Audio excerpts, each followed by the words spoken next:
खुलुमबाय गोजोन फुंबिलिनि गाहाम हामलायनायखौ नोंथांमोन बयनिसिमबो बावहरनायजों लोगोसे सोरजि द क्रिएटिविटी चेनेलाव बरायनानै लाग्रोनाय जालायबाय।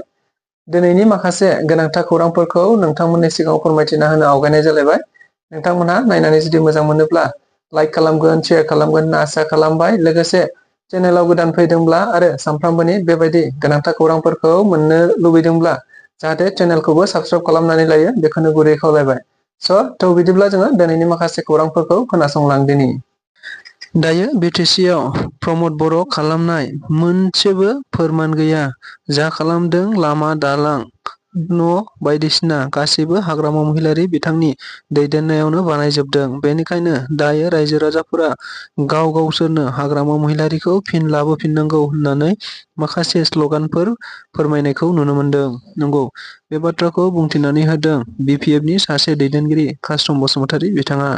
मिथिनो मोननाय बायदिब्ला दायो राजखान्थिखौ नोजोर बोनानै अदेबानि बिसायख'थिखौ सायाव दोननानै कास्टम बसुमतारीजों लोगोसे बिपिएफनि गोबांथार लाइमोन दैदेनगिरि बिथांमोनहा गुबुन गुबुन समाव गुबुन गुबुन जायगायाव लाइमोनफोरजों सावरायलायनानै फैबाय थानाय 2025 मायथाइयाव जानो गोनां बिसायख'थिखौ नोजोर बोनानैनो राजखान्थि मेल मिटिं खालामबाय थानायखौ नुनो मोनदों। बेनि गेजेरावनो मैया कास्टम बसुमतारी बिथाङा खौरां बिजोंनि गेजेरजों बुंथिनानै होदों दि थारैनो बिटिसिआव प्रमद बर' बानायनाय मोनसेबो फोरमान गैया। जा बानायदों लामा दालां गारि गासैबो हाग्रामा महिलारि बिथांनि समावनो बानायनाय आरो हाग्रामा महिलारि बिथाङानो बानायनाय। बेनिखायनो रायजो राजाफोरा दायो फिन हाग्रामा महिलारिखौ लाबोफिननांगौखौ नोजोर बोनानै गाव गावनो हांख्रायगासिनो दं होननानैबो बिथाङा खौरांगिरिफोरनि सिगाङाव बुंथिनानै होदों। गिबि खेबनि थाखाय क'क्राझारनि प्लेनेटेरियाम हलाव बिटिआरनि आइपिआर बिफाननि बानजायनायाव गासै 6 सिडुल ओनसोलनि खौरांगिरिफोरखौ लानानै मोनसे जथुम्मा खुंनायखौ जों बयबो खौरांगिरिफोरनि गेजेरजों मैया नुनो मोननाय जादों।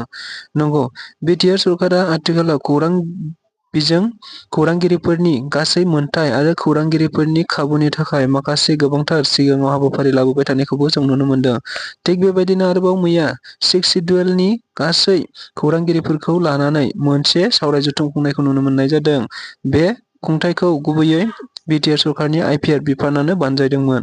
मख'नो गोनांदि बे हाबाफारियाव गुबैयै मैया आसामनि आइपिआर बिफाननि सासे मन्थ्रि पीयूष हाजरिका बिथाङा खौरांगिरिफोरनि गेजेराव बाहागो लाफैनायखौ नुनो मोनदों। बेजों लोगोसेनो आइपिआर बिफाननि बिटिआरनि मावफुं सोद्रोमा डक्टर नीलु चौधुरीयाबो खौरांगिरिफोरनि गेजेराव बाहागो लानानै गावनि बिबुंथिनि गेजेरजों थारैनो बिटिआर सरकारा खौरांगिरिफोरखौ माब्लाबाबो गाहायाव दोनबोआखै आरो खौरांगिरिफोरनि थाखाय बिटिआर सरकारा दायो जोबोद खामानि मावगासिनो दं आरो मावबाय थागोन आरो फैबाय थानाय समावबो खौरांगिरिफोरनि थाखाय गोबांथार खाबु आरो खायदाफोर लानानै खामानि मावबाय थागोन होननानैबो बिथाङा बुंथिनानै होनायखौ नुनो मोनदों।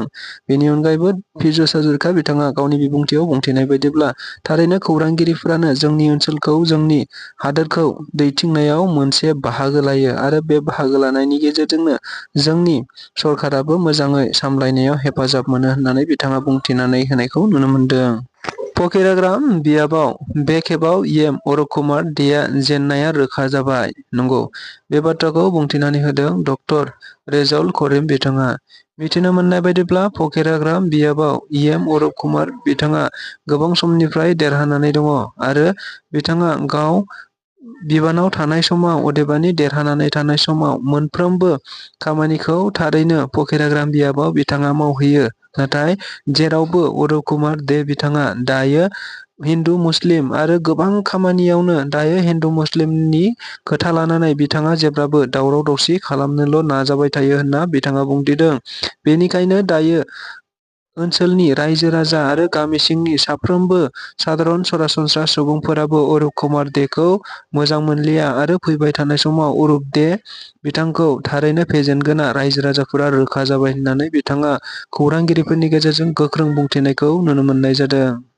बारग' बिएलटि वेलफेयार क'अपारेटिभ ससाइटिनि आफादगिरि मानगोनां मनज कुमार ब्रह्मखौ बोखारनाय जाबाय होनना खौरां बिजोंनि गेजेरजों जों बयबो नुनो मोनदोंमोन। जायखौ लानानैनो मैया बिथां मनज कुमार ब्रह्मआ खौरां बिजोंफोरनि गेजेरजों मोनसे खौरां मेल लिंनानै गावनि बिबुंथिखौ रोखाथि होनायखौ नुनो मोननाय जादों। जेराव बिथाङा बुंथिनानै होनाय बायदिब्ला हाग्रामा महिलारिनि दैदेननाय बिपिएफ राजखान्थि दोलोआ गुबुन आफाद गुबुन फारसेथिं एक्स BLT वेलफेयार कअपारेटिभ ससाइटिया मोनसे गुबुन आफाद, नाथाय हाग्रामा महिलारिया मोनसे BPFनि राइटिं पेडनि गेजेरजों बोरै गुबुन मोनसे आफादनि बिबानगिरिखौ बोख्लायनो हायो, बबे आयेनजों माबोरैहाय बोख्लायदों, जों बेखौ जेबो मिथियाखै होनना बिथाङा खौरां बिजोंनि गेजेरजों बुंथिनानै होदों। लोगोसेनो बिथाङा बुंथिबावनाय बायदिब्ला एक्स BLT वेलफेयार कअपारेटिभ ससाइटिया जोनोम जाजेननायनिफ्रायनो थारैनो बारग' BLTफोरनि थालांनाय माखासे आद्रा खामानिफोरखौ मावनो लादों। बेनि अनगायैबो BTC गोरोबथाजों फैफानाय दफाफोरखौ 100% मावफुंनांगौखौ नोजोर बोनानैनो बे आफादफोरखौ दानाय जादोंमोन। नाथाय हाग्रामा महिलारिया बबे आयेनजों मा खान्थिजों बे आफादनि बिबानगिरिखौ गावसिनि राइटिं पेडनि गेजेरजों बोखारनाय जादों बेखौ जों जेबो मिथियाखै आरो बेनि सायाव दाबो एक्स BLT वेलफेयार कअपारेटिभ ससाइटिया जेबो गुरुत्व लायाखै होननानै बिथाङा बुंथिनानै होबावनायखौ नुनो मोननाय जादों। जायनि थाखाय दायो बेफोरबायदि गासैबो खामानिया बोरै जादों आरो फैबाय थानाय समाव माबोरै खामानि मावलांनांगौ बेखौ लानानै मोनफ्रोमबो बर'नि माहारियारि आफादफोरनि दैदेनगिरिफोरखौ लानानै जयै सावरायलायनानै फैबाय थानाय समाव खामानि मावलांगोन होननानैबो बिथाङा खौरांगिरिफोरनि सिगांजों बुंथिनानै होनायखौ नुदों।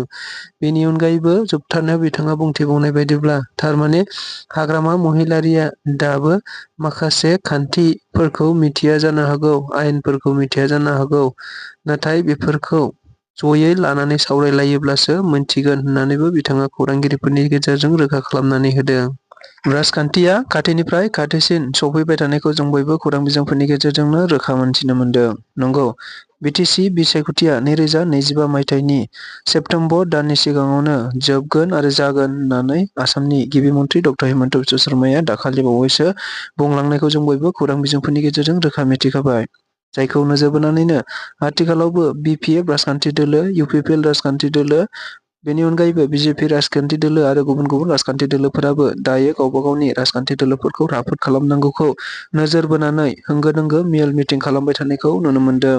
बेबायदिनो मैयाबो आरोबाव मिथिनो मोननाय बायदिब्ला BPF राजखान्थि दोलोनिनो गोबांथार दैदेनगिरि सोद्रोमा बिथांमोना BJP राजखान्थि दोलोआव हाबदों होनना मिथिनो मोन्दों।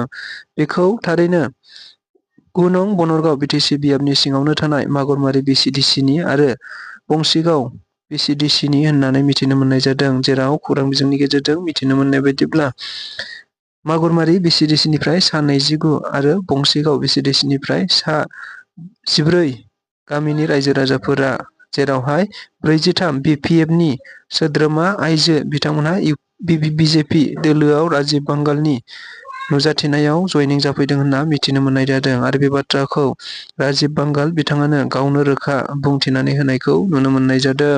39 नं मानास सेरफां BTC बियाबाव BPFनि सासेबाव बिजाथि हास्थायनानै आर'जलाइ गथायनायखौ नुनो मोननाय जादों। बिथांनि मुङा नबज्योति कर्मी।